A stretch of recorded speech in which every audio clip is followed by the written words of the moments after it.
Hello everyone, आप सब कैसे हैं। उम्मीद करते हैं कि आप सब अच्छे होंगे। आप सभी का स्वागत है हमारे इस चैनल में। तो आज मैं लेकर आई हूँ आप सभी के लिए एक नई स्टोरी। वो स्टोरी मैं आपको सुनाने जा रही हूँ। तो स्टोरी इस प्रकार है।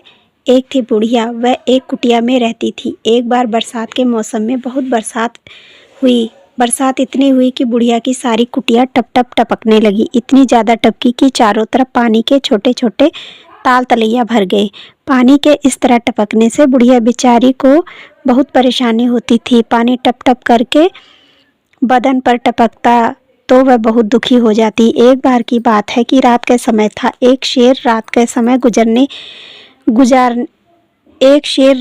समय गुजारने के लिए बुढ़िया की कुटिया के पीछे की तरफ जा छिपा। इतने में बुढ़िया के पैर में ठोकर लगी। वह पानी से भरे गड्ढे में जा गिरी। वह शरीर में लगा कीचड़ छुड़ाती हुई बोली, मैं शेर से नहीं डरती, मैं बाघ से नहीं डरती। अगर मुझे डर लगता है तो सिर्फ टपके से। वह बुढ़िया ने शेर से डरती न बाघ से, लेकिन टपके से डरती है। देखूं तो सही यह टपका कौन है। इतने में ही बुढ़िया की पीठ पर पानी की एक मोटी सी बूंद टपकी। दुखी होकर बुढ़िया बोली, मैं शेर से नहीं डरती, मैं बाघ से नहीं डरती, मैं डरती हूँ तो केवल टपके से।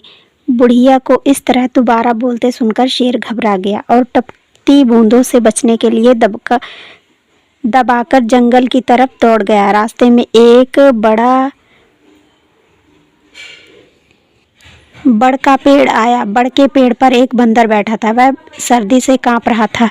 पेड़ के नीचे एक ही मुसाफिर चादर ओढ़कर बैठा हुआ था। शेर को इस तरह से दौड़ते देखकर बंदर ने पूछा, शेर भाई, वनराज होकर भी आप इस तरह कांपते कांपते कहाँ भागे जा रहे हो। शेर ने जवाब दिया, मुझे टपके से बहुत डर लगता है। उधर एक बुढ़िया बोल रही थी, मैं शेर से नहीं डरती, मैं बाघ से नहीं डरती, मैं डरती हूँ केवल टपके से। उस बुढ़िया को इस तरह से बोलते देखकर मेरे तो डर के मारे प्राण ही निकल जा रहे हैं। शेर की बात सुनकर बंदर को भी बहुत डर लगा। पेड़ के पास शेर को इस तरह खड़े देखकर पेड़ के नीचे बैठे एक यात्री को भी डर लगने लगा कि कहीं मुझे ही ना खा ले। इसलिए उसे पेड़ पर चढ़ जाने का फैसला किया। जब वह पेड़ पर चढ़ने लगा तो उसके हाथ से डाली के स्थान पर बंदर की टेढ़ी पूंछ आ गई। जब मुसाफिर ने बंदर की पूंछ पकड़ी तो बंदर चकरा गया। टपका आ गया, टपका आ गया कहते हुए जोर से चीख पड़ा। मुसाफिर के हाथ से बंदर की पूंछ फिसल गई। वह धड़ाम से नीचे आ गिरा। बंदर की चीख पुकार मुसाफिर के धड़ाम से नीचे गिरने से शेर को लगा कि टपका आ पहुंचा है और उसने किसी को पकड़ भी लिया है। अब तो शेर बहुत ज्यादा घबरा गया। अंधेरे में ही दौड़ने लगा। उसी रात एक चरवाहे की गाय खो गई। वह अपनी गाय की तलाश में जंगल में भटक रहा था। अंधेरे में शेर उससे टकरा गया। शेर को लगा कि वह टपके से टकरा गया। चरवाहा उस शेर से टकराया तो उसे लगा कि उसकी गाय मिल गई। अब तो शेर टपके से डर से चुपचाप सीधा खड़ा हो गया। चरवाहे को लगा कि उसके पास उसी की गाय खड़ी है, इसलिए उसने निकट जाकर उसके कान पकड़े और दो चार हाथ जड़ दिए। रामू को लगा कि उसकी गाय है। उसे लगा कि मेरी गाय मिल गई है। इस वजह से वह अपने साथ साथ शेर को गाय समझ के लेके जा रहा था। घर जाते ही उसने उसे खूंटे में बांध दिया। अंधेरी रात के कारण वह गाय सो गया।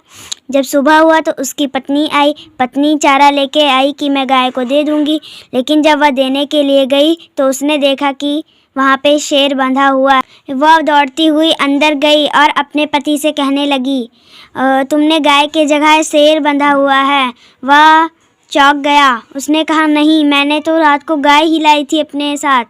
वह बाहर आके देखता है तो वह डर गया और वह डर के कारण अंदर चला गया और पल्ला दरवाज़ा बंद कर लिया। दरवाज़ा अंदर से बंद कर लिया रामू ने।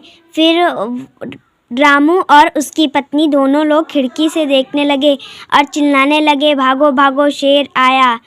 इस तरह से वह दोनों चिल्लाने लगे कमरे के अंदर और शेर डर गया और वह चिल्लाने लगा। गांव के सभी लोग इकट्ठा हो गए। फिर रामू ने दरवाज़ा खोला और कहा, मैं रात को उसने अपनी सारी बात बताई कि कैसा कैसा हुआ।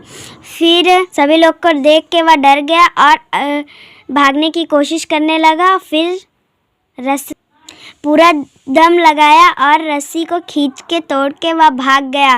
और जब वह भागने लगा तो सभी लोग डर गए। इसी के कारण सभी लोगों को भागने लगे।